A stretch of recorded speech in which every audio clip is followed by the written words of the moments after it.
Herkese merhaba. Ben bugün Amerika'ya uçuyorum sonunda.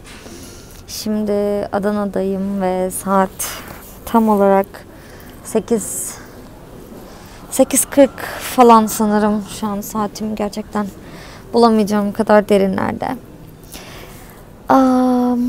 Saat 6:30'da evden çıktım. 7 gibi buradaydım. Adana Havaalanı'ndayım. Buradan İstanbul'a gideceğim. 10 gibi uçağım var. Ondan sonra 3'te, evet saat 3'te. Bu arada bugün 5 Kasım 2020. Unutmadan söyleyeyim. Saat 3'te Chicago uçağım var. Ondan sonra Dallas'a uçacağım. 21 saatlik bir yolculuk olacak. Ve ben zaten sadece dün 2 saat falan uyuyabildim. O yüzden benim için biraz zor olacak. Onun dışında sabahtan beri valizleri vermekle uğraşıyorum. Benim normalde 2 tane 23 kiloluk valiz hakkım vardı. Ama 20 kilo fazlam çıktığı için yeniden bir valiz hakkı aldım. Onu ödemem biraz uzun sürdü. Çünkü bütün uçuşları birbirine bağlayıp hani hepsi için geçerli bir valiz hakkı yaratmaya çalıştılar sanıyorum. Bilmiyorum tam olarak detaylarını ama neredeyse 40 dakika falan bekledim yani bunları ayarlamalarını.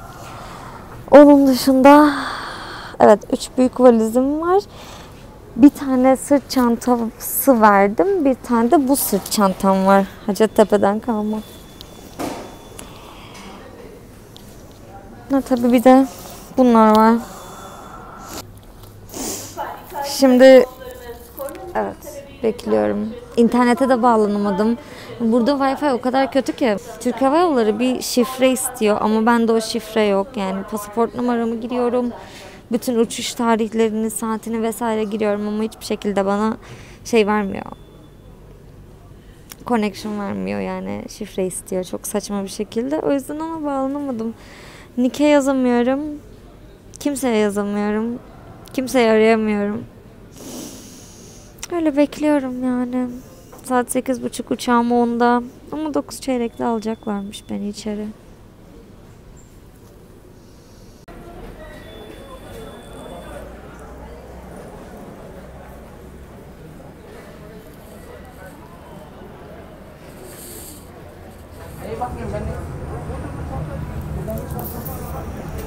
Sayın Dostum buyurun. Kenardan. Buyurun. İyi yolculuklar. Alayım. 3 bilet var orada.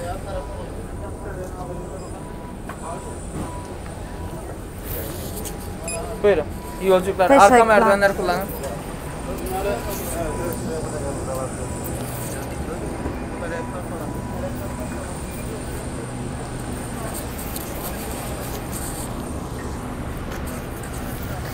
Gidiyorum. İstanbul beni bekle. Ama daha 11:40'da İstanbul'da olacağım ve saat 3'e kadar orada beklemek zorundayım. 3 saat 20 dakika bekleme sürem var. Ama en uzun bekleme sürem bu. O yüzden bir problem olmaz sanırım.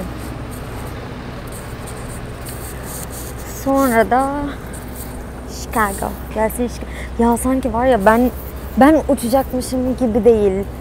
Sanki ben Amerika'ya gitmiyorum da başkası gidiyor gibi hissediyorum yani. Başkasının hayatını mı yaşıyorum? Hayal mi gerçek mi? Hala hiç farkında değilim tabii 10 aydır bunu beklediğim için. 10 aydır şu günü bekliyorum, şu bileti bekliyorum. Ve bugün inanamıyorum. Bana arka merdiveni yürü demişlerdi, unutmuşum. Yürüyelim bakalım. Adı Uşak'mış bu arada. Uçağın. Ve uçağın adını niye Uşak koyarsın ki? See you later Adana. Gerçekten özleyeceğim Adana'yı ya. Türkiye'yi genel olarak özlemeyi sanmıyorum ama Adana'yı özleyeceğim. Teşekkürler.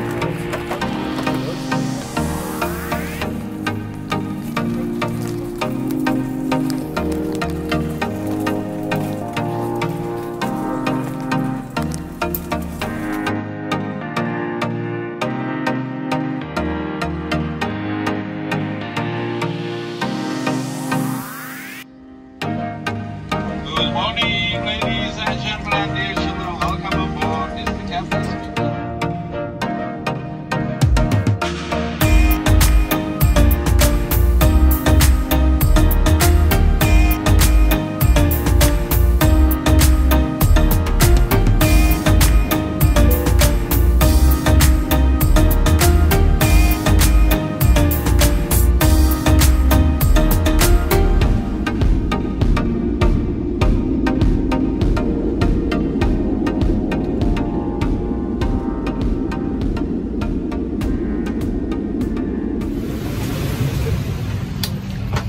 İstanbul'a geldik ve iniyoruz.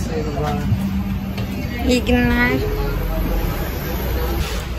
Yanımda 2 tane Amerikalı oturuyordu. Onlarla tanıştım ve Amerika'dan ilk arkadaşımın evinde. Kendileri önünde yürüyorlar. Muhtemelen onlarla öğle yemeği yiyeceğiz şimdi. Aynı uçakla gidiyoruz Chicago'ya kadar. Ondan sonra ben de alırsam onlar Kentucky'ye öyle bir şey. Evet, ve 20 dakika erken indik. Omzum ağrıdı. 20 dakika erken indik. O yüzden 3 saat 20 dakika değil, artık 3 saat 40 dakika bekleme zamanım var. Ama yapacak bir şey yok. Bekleyeceğim.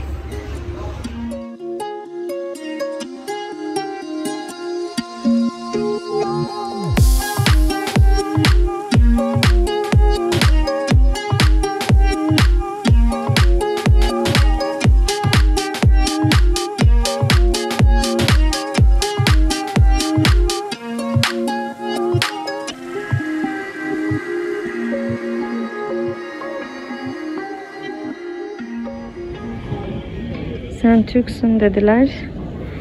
Yurt dışı çıkış harç pulu istediler.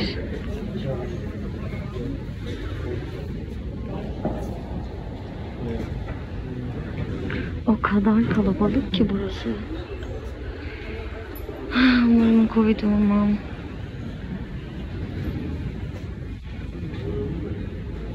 Ve sıra çok fazla, yani 5 saat falan bekleyeceğiz herhalde burada.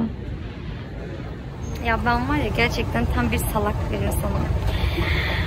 Gittim yurt dışı çıkış harç pulu aldım. Çünkü Türk vatandaşlarının alması gerekiyor yazıyor. Fakat aynı zamanda orada diyordu ki yurt dışına git. Oha, neredeyim ben? Kayboldum. Hiç kimse yok burada. İncin top oynuyor. Ben nereye gidiyorum? Neyse.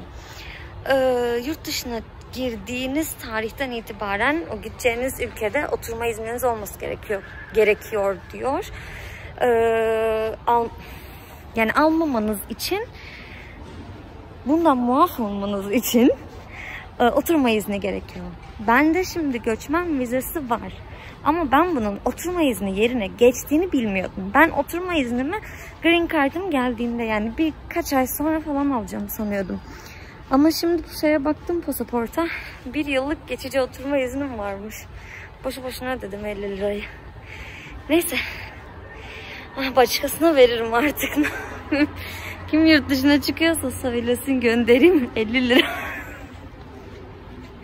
Of, gerçekten kolum ağrıdı, bir de çok yoruldum. Burası da çok büyük. Bu arada kankeytolarım sanırım gittiler. Benden önce onlar zaten pasaport kontrolüne girdiler. Benim biraz işim uzun sürdü. Bu işte residence permit'im var mı yok mu diye sistemden polis bakınca bayağı zaman kaybettim orada. Ondan sonra bunu tekrar geldiğinde kullanırsın ya da iade alırsın falan dedi. Şu an beklemek istemediğim için ben de öyle yapmaya karar verdim.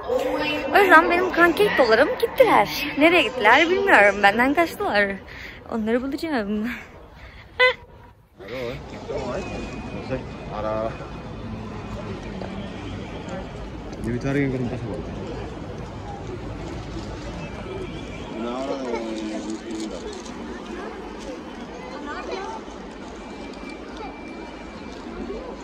Az önce Free Wi-Fi noktası buldum. Böyle herkes sıraya girmiş, pasaportlarını hazırlamış falan. 1 saatlikmiş altı üstü. 1 saat için o sıraya girilir mi ya? Ben de girmişim, sonradan fark ettim. Şimdi gideceğim paşalar gibi. Bir Starbucks falan bulup onun evet, Starbucks Wi-Fi'ne falan bağlanmayı düşünüyorum. Ya da ya paşalar gibi beklerim 2-3 saat. Ne kaldı şunun şurasında? Saat 12:20. 3'te uçak, o yüzden saat tam... Evet, kaç saatim var benim? 2 saat 40 dakikam var sanırım. Yemek yesem, azıcık etrafta kaybolsam zaten geçer.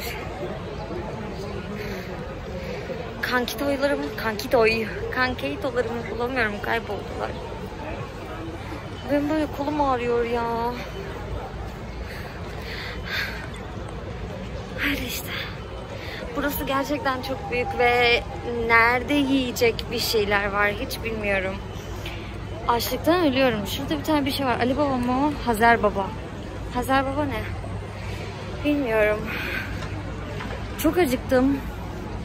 Yanımda yolluğum da var ama şimdi yolluğumu tüketmeyeyim. 12 saatlik yolculukta yerim dedim. O yüzden şimdi yiyecek bir şeyler bulacağım. Ama burası o kadar kalabalık. O kadar büyük ki gerçekten bilmiyorum nereden ne bulacağım ya. Kaybolduk. Herkes böyle kaybolmuş şekilde yürüyor. Neyse, ben yiyecek bir şey bulayım, döneceğim. Zaten güvenliğe sordum. Bana hemen şurası dedi. Ben bulmuşum aslında yemek bölümünü ama farkında değilmişim. Ve bakın ne buldum. Sahrap'ın ev yemekleri. Sahrap'ın ev yemeklerinden mi yesem yoksa Carl's Jr. mi yesem bilemedim. Ama Carl's Jr. yani Amerika'da çok bulurum değil mi? Ev yemeği özleyebilirim. Mantıları varsa müthiş olur. Mantı var mı? Mantı istiyorum. Gerçekten mantı istiyorum. Mantı varsa burada yiyeceğim. Yoksa başka bir şey bulacağım. Bakalım. Buranın dizaynını o kadar beğendim ki böyle gerçekten çok tatlı. Marka yok yani. Sadece böyle çok otantik görünüyor. Bu arada mantıları yokmuş maalesef. Keşke mantıları olsaydı ama. İçli köfteleri vardı. Belki bir tane içli köfte yiyebilirim. Ama keşke mantı olsaydı be. Şimdi ben ne yapayım? Başka bir yere mi bakayım yani? Gerçi böyle kadın budu köfte falan da vardı. Onlar da güzel olabilir. Üst kata bakayım bir. Ama 2 saatte yetişir miyim ya ben? Merdivenler orada. Ben şimdi oradan çıksam zaten bu tarafa gelene kadar seneye olacak. Bilmiyorum ya. Yukarıda yok, yapamam. Ben gideyim içli köfte falan yiyeyim. Affedersiniz ama gerçekten inanılmaz acıktım. Bak 5:50'den beri uyanığım ve sadece ne yedim? Bir tost yedim. Bir tane süt dilimi yedim. Hayır, süt dilimi değil. Süt burger yedim. Bu kadar. Ben yiyeyim, buradan yiyeyim.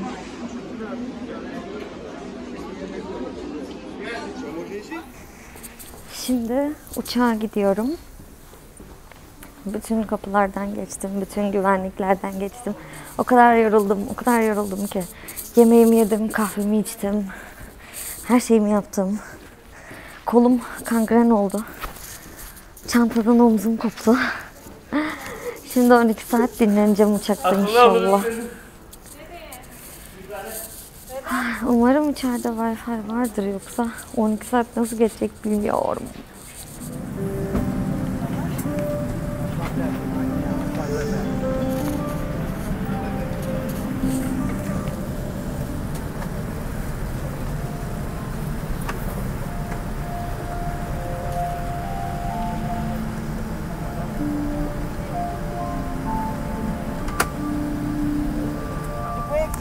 Evet, uçağa bindim. Şimdi saat kaç? Yarım saat, 26 dakika sonra uçak kalkacak. 12 saat sonra Chicago'dayım. İnşallah. Burası birazcık dar. Nasıl olacak bilmiyorum. 12 saat nasıl geçecek burada hiçbir fikrim yok. Ama olsun. Sonunda yerleşebildim. Kulaklık varmış. Bir de böyle bir ekran var. Filmler vesaire. Uçuş bilgisi diyor. 10 saat 43 dakika diyor. Çok garip. Çünkü benim bildiğim 11 saat 45 dakika falan sürecekti. Yani 12 saate yakın. Ama eğer 10 saat 45 dakika ise bu beni mutlu eder. Evet.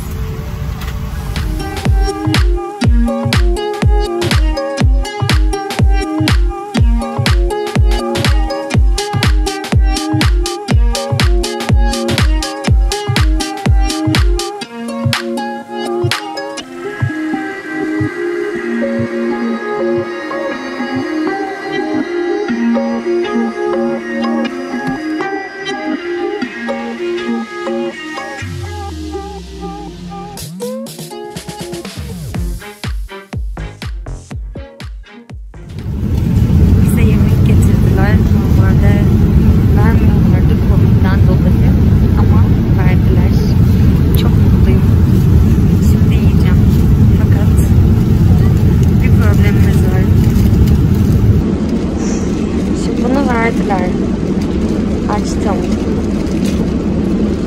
Harika. Bu çok güzel. Kek de var. Bu da çok güzel. Ay. Bu ne bilmiyorum. Cacık gibi bir şey. Bu da çok güzel. Ama neden kuru domates? Neden? Neden en sevdiğim şeyi koydunuz ya? Nasıl yiyeceğim ben şimdi bunu? Yiyemeyeceğim. Nike götüreyim. Uy, domatese bak. Bunu yiyemem. Kocam yesin.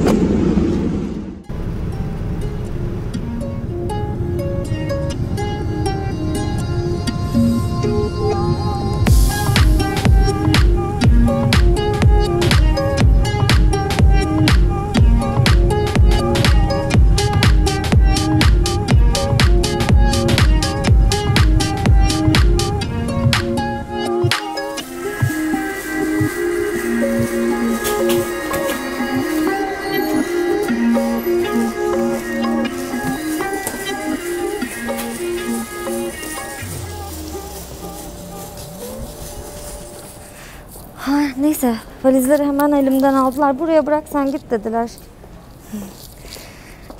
Sonra dışarı çık, otobüse bin dediler. 1 numaralı terminal dediler. Şu sanırım. Vallahi bu. Bunu nasıl açıyoruz? Kendi açılıyor bunlar. Bak. Bak.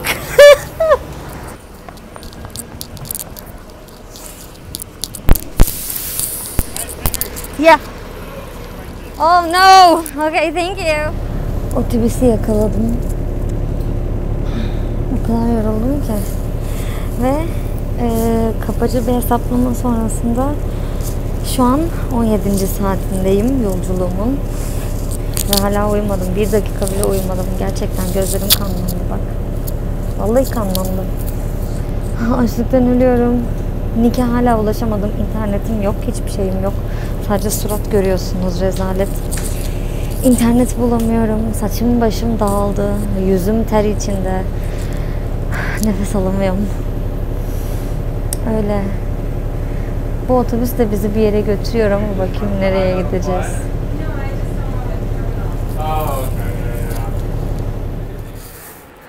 Biraz aceleyle geldim. Hiçbir şey çekemedim o yüzden. Şimdi security'den geçeceğim. Biletimi aldım. Evet, B6'ymış gate'im. Böyle işte.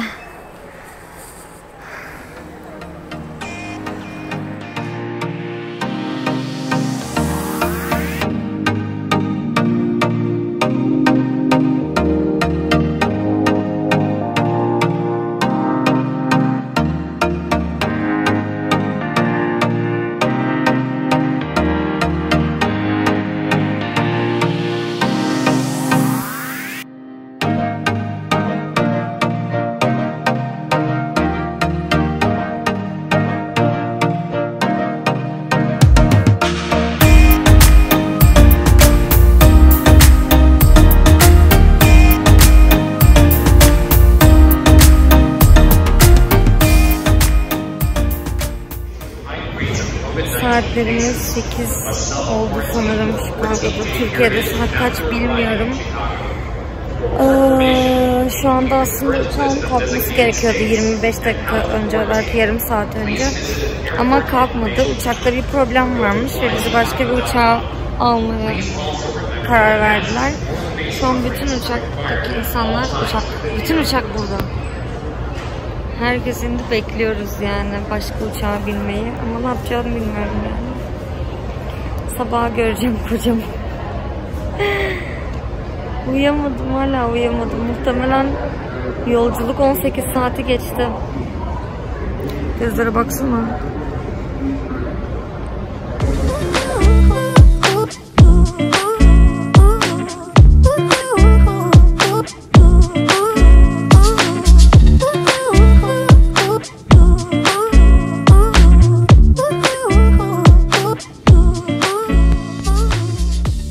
Şimdi Dallas'a indik. What time is it? It's 11:20. Tamam. Saat 11:20 gece. Çok titretiyorum. Arkadaş buldum. Yine Judy.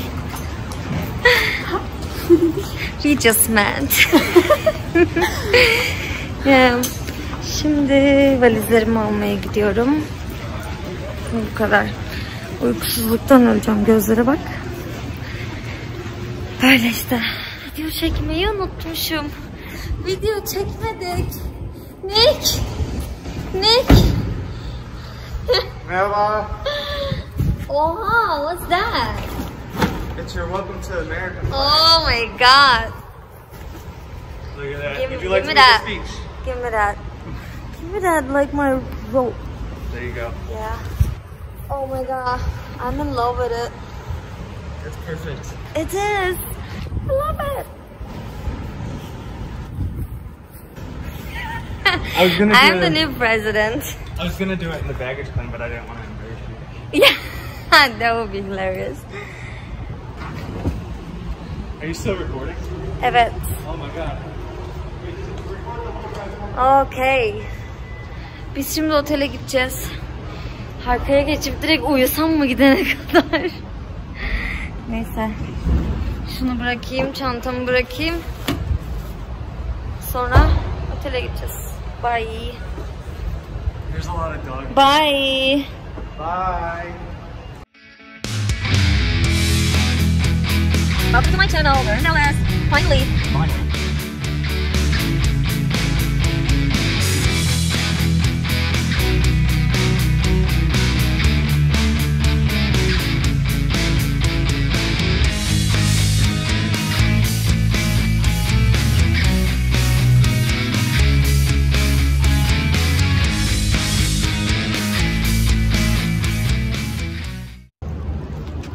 We're at the hotel. Already checked in. Ready to sleep. Yeah. We took my backpacks. And I took my husband. We're at La Quinta. La Quinta Mamacita. We're the fanciest people stay here. Yeah. So American. Let's see.